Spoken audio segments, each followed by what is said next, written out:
Hello guys, welcome to my channel Vardhiya Nikhil. आज हम लोगों का आरपीएफ प्रिपरेशन के लिए डे 33 है। आज डे 33 में बेसिकली हम लोग रिवीजन पे ज़्यादा फोकस करेंगे। ठीक है, तो हम लोग को रीजनिंग, आज हम लोग का रिवीजन 2.0 चालू है। ठीक है, एक बार चीज़ें हम लोग पढ़ चुके हैं, अब रिवीजन कर रहे हैं तो रिवीजन 2.0। अब रीजनिंग में हम लोग आज पढ़ना है clock, calendar, cube and cuboid, paper and cutting and folding और इम्बेडेड फिगर। तो इनकी हम लोग थोड़ा बहुत है, अगर आपको लग रहा है थियरी देखने की ज़रूरत है तो देखिए, नहीं तो वरना ज़रूरत नहीं है।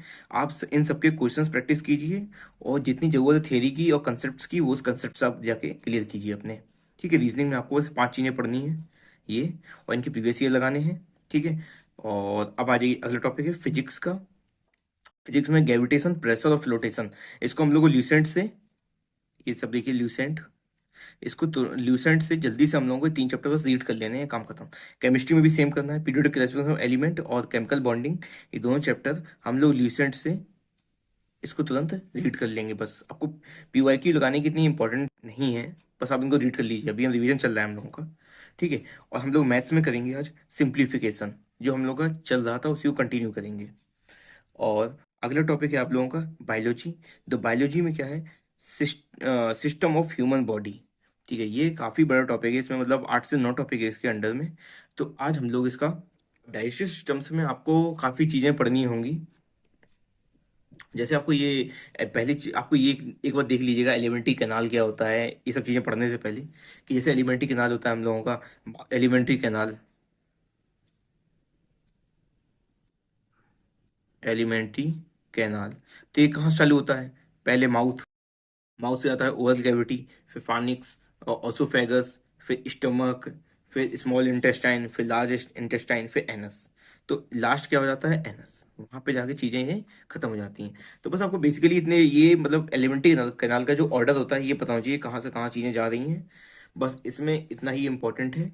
और जैसे ये टॉपिक है डाइजेशन सिस्टम, इसमें हम लोग काफ़ी चीज़ें पढ़ेंगे, हम लोग काफ़ी टॉपिक्स हैं। जैसे आपका ये है इंजेक्शन होता है पहले, फिर डाइजेशन होता है, डाइजेशन के बाद एब्जॉर्प्शन होता है, फिर एसिमिलेशन होता है, फिर डिफिकेशन हो जाता है। ठीक है, तो आपको ये पता हो चाहिए कि इंजेक्शन कहाँ होता है, डाइजेशन कहाँ पे होता है, एब्जॉर्प्शन होता है वो कहाँ होता है, एसिमिलेशन कहाँ होता है, डेफिकेशन कहाँ होता है, कहाँ से होता है, क्या प्रोसेस क्या है। ठीक है, जैसे अब ये सब चीज़ें आपको पता होनी चाहिए।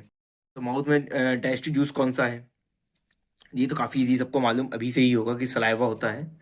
तो ये सब चीज़ें आपको पता मतलब पढ़नी है। तो सलाइवा होता है, तो वहाँ पे एंजाइम कौन सा होता है, जैसे एंजाइम होता है एमाइलेज, वो क्या करता है, एमाइलेज स्टार्च को माल्टोज में ले जाता है। ठीक है, तो ऐसे ही आपको ये सब चीज़ें पढ़नी है। जैसे स्टमक, स्टमक के बारे में पढ़ना है, वहाँ पे कौन सा जूस है, कौन सा एंजाइम है, फिर डोडेनम के बारे में और जेजुनम, ये जितनी भी चीज़ें हैं ये सब पढ़नी है आपको। और कुछ बहुत जो ऑर्गन्स पार्टिसिपेट करते हैं डाइजेशन में, वो सब पढ़ने हैं आपको, जैसे गैल ब्लैडर होता है, लीवर होते हैं, ठीक है, पैंक्रियाज, ये जो इंपॉर्टेंट ऑर्गन्स हैं, ये चीज़ें आपको इसमें पढ़नी है बायोलॉजी में आज। और अब लास्ट टॉपिक है आपका पॉलिटी। तो पॉलिटी में हम लोगों को पढ़ना है आज इवोल्यूशन ऑफ इंडियन कॉन्स्टिट्यूशन। आज हम लोगों का पॉलिटी ये स्टार्ट हो रहा है। कुछ चीज़ें इसमें इंपॉर्टेंट है, आपको हर एक चीज़ नहीं पढ़नी है, जैसे ल्यूसेंट में बहुत सारी चीज़ें दी हुई हैं, तो पहली बार आप पढ़ रहे हैं एक बार आपको रीड कर लेना है। ठीक है, कहाँ से, ल्यूसेंट से पढ़ेंगे। अगर आप और कोई सोर्स है तो वहाँ से भी पढ़ सकते हैं, कुछ लोग किरण से भी पढ़ रहे होंगे, वहाँ से भी आप पढ़ सकते हैं। जैसे मैं पर्सनली ल्यूसेंट से पढ़ता हूँ, तो मैं आपको ल्यूसेंट से ही बताता हूँ कि आप ये पढ़िए। ठीक है, और टॉपिक्स लगभग सेम ही हैं, आप किरण लीजिए या फिर ल्यूसेंट लीजिए। किरण में क्या है, थोड़ा टॉपिक ज़्यादा दिए हुए हैं, ज़्यादा थोड़ा डेटा ज़्यादा है इसमें। ठीक है, अब देखिए आपको ल्यूसेंट में बहुत सारे उसमें एक्ट दिए हुए हैं। ठीक है, लेकिन जो आपको इंपॉर्टेंट है वो पढ़ने हैं आपको। पहले आप रीड सब कर लीजिए, लेकिन फाइनली आपको जो एग्जाम व्यू पॉइंट से आपको देखने हैं वो कुछ ही देखने हैं, कि अगर आप सभी देखेंगे तो थोड़ा टफ हो जाएंगी चीज़ें, सब कुछ याद करना। जैसे आप पहले आप करिए, आप रेगुलेटिंग एक्ट ऑफ 1773, यहाँ लिख देता हूँ मैं, रेगुलेटिंग एक्ट ऑफ जो है आपकी 1773।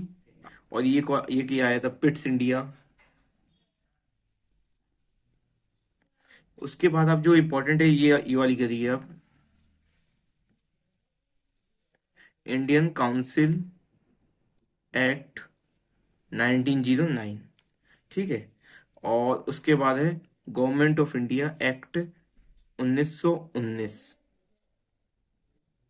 ठीक है, और दूसरा है गवर्नमेंट ऑफ इंडिया एक्ट 1935। ठीक है, ये हो गई आपकी चीजें, ये सब इंपॉर्टेंट है काफी। तो जो आपको और भी चीजें एक्ट दी होंगी वो सब आप लीव कर सकते हैं, ये काफी इंपॉर्टेंट है। फिर इसके बाद आपको है जैसे क्रिप्स मिशन, क्रिप्स मिशन, ठीक है। और आपका है cabinet mission plan, cabinet mission plan, ये देखना है, ठीक है। और फिर है आपका ये Mountbatten, Mountbatten plan.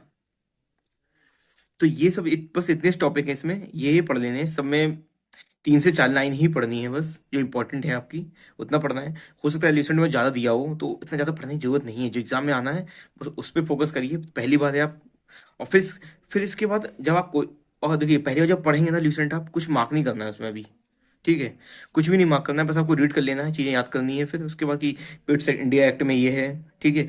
और इसमें इंडियन काउंसिल एक्ट 1919 में ये है, बस आपको एक बार देखना है। फिर आप उसको लगाएंगे इसका PYQ SSC का, तब आपको पता चलेगा कि पिट्स इंडिया में क्या इंपॉर्टेंट है। जैसे कैबिनेट मिशन प्लान था हमारा, तब आपको पता लगेगा कि कैबिनेट मिशन प्लान में 3 कैबिनेट मिनिस्टर्स थे, तो जिसको हम क्या बोलते हैं, LEC बोल देता हूँ मैं, LSC से याद रखा हूँ, लॉरेंस, अलेक्जेंडर और क्रिप्स, ठीक है। तो ये 3 चीजें आपको फिर उसमें पता चलेगा, ये इंपॉर्टेंट है तो उसको याद करना है, ठीक है।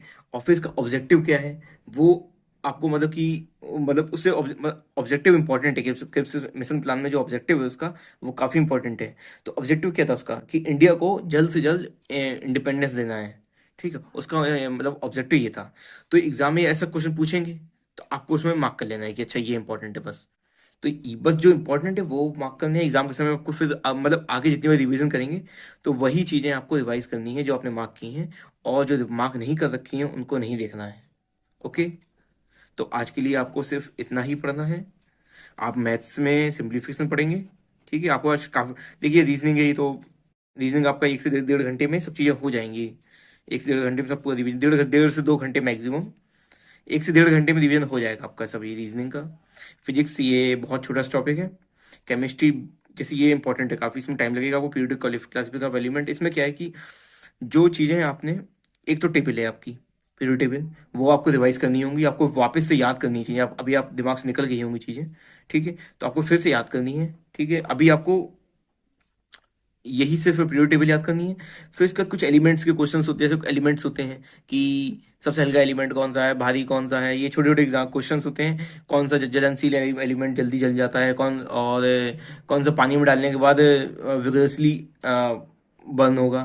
तो ऐसे क्वेश्चंस होते हैं ना जो, वो फिर आपको याद रखनी है, चीज़ें याद करनी है अभी, ठीक। जब हम लोग रेलवे क्वेश्चंस लगाएंगे, तब हम लोगों को और भी जो इंपॉर्टेंट चीज़ें हैं वो पता चलेंगी कि अच्छा इस चैप्टर में ये और इम्पोर्टेंट है। तो हम लोग बस उनको ऐड ऑन करना रहेगा, कुछ नया नहीं पढ़ना रहेगा, आपको ऐड ऑन करना रहेगा। और जो रेलवे में क्या होता है, थोड़ा बहुत न्यूमेरिकल्स भी पूछते हैं। देखिए बायोलॉजी में तो न्यूमेरिकल्स पूछेंगे नहीं, ठीक है। केमिस्ट्री में पूछेंगे नहीं, फिजिक्स में पूछते हैं न्यूमेरिकल्स ज़्यादातर, ठीक है। तो हम लोग क्या करेंगे, जब इसका हम लोग PYQ लगाएंगे, जो जो न्यूमेरिकल्स आएंगे उसके बारे में हम कंसेप्ट पढ़ेंगे। वो कंसेप्ट पढ़ के ऐसे कंप्लीट हम लोग करते जाएंगे, और उसको अपनी कॉपी में या फिर कहीं पे आप लिखते, एक A4 साइज पेपर में लिखिए, और उसको आप जो जो आपकी ल्यूसेंट की बुक है इसी में रख लीजिए वो पेज, कि अच्छा ये फॉर्म, जैसे कोई फॉर्मूला आया, जैसे वो फॉर्मूला होता है 1/U माइनस 1/V इसको 1/F शायद होता है, मुझे क्लियर याद नहीं है, ये इस टाइप कुछ फॉर्मूला है। तो जैसे ये फॉर्मूला का यूज आया, तो हम लोग बस इसमें लिख लेंगे, और उसका न्यूमेरिकल है, एक एक न्यूमेरिकल, दो दो न्यूमेरिकल सबके अपनी कॉपी में नोट डाउन कर लेंगे बस। न्यूमेरिकल्स ज़्यादा फिजिक्स में ही पूछेंगे, केमिस्ट्री और बायोलॉजी में न्यूमेरिकल्स नहीं पूछेंगे। तो आज फिर आपको इतना ही करना है, रीजनिंग में, मैथ्स में और पॉलिटी में ये करना है बस। तो आज आपको इतना ही काफ़ी, आपको आज देखिए नई चीज़ें क्या पढ़नी है। आपको बायोलॉजी में एक चैप्टर ये पढ़ना है, सिंप्लीफिकेशन और पॉलिटी। तो आज देखिए आप सबसे पहले आपको क्या करना है, पहले आप रीजनिंग, फिजिक्स, केमिस्ट्री, ये 3 टॉपिक जल्दी से आप रिवाइज करिए। फिर उसके बाद हम लोग स्टार्ट करेंगे बायोलॉजी, सॉरी मैथ्स। फिर उसके बाद आपको मैथ्स करनी है। फिर मैथ्स आप 1 से 2 घंटे करिए, 2 घंटे आप 2 आवर्स मैथ्स करिए, ठीक है। फिर हम लोग तुरंत हल्के बायोलॉजी उठाएंगे, और इसको पढ़ेंगे। आपको इसको एटलीस्ट 1 आवर लगेगा, 1 आवर से मोर देन 1 आवर लगेगा मेरे हिसाब से, ठीक है। उसका पीवाई भी करेंगे तो 1 से 2 आवर्स लग जाएंगे। अगर आप पहली बार पढ़ रहे हैं तो 2 घंटे लगेंगे इसमें आपको, 2 घंटे यहाँ, 4 घंटे, ठीक है। और 1 घंटा यहाँ लगेगा आपको, 5 घंटे, ठीक है। ये आपका 1 घंटा यहाँ लग जाएगा, मैक्सिमम से मैक्सिमम 6 घंटे। फिर आपको पॉलिटी का मतलब आपका काफ़ी टाइम रहेगा। फिर आप ये पढ़ने के बाद अब दोबारा मैथ्स करिए या फिर पॉलिटी करिए, बायोलॉजी करिए, मैथ्स कंप्लीट करिए तुरंत ल्यूसेंट से, कोई उसके प्रीवियस ईयर लगाइए और फिर मैथ्स में फिर आ जाएगी। जो आपके कम से कम टाइम, जो बचा हुआ टाइम रहेगा उसमें आप मैथ्स करेंगे। चाहे आप 2 घंटे मैथ्स करें या 3 घंटे, जितना भी टाइम मिल रहा है।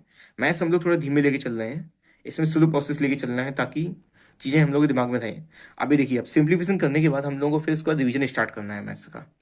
ओके, तो आज आपको इतना ही करना है। Thank you.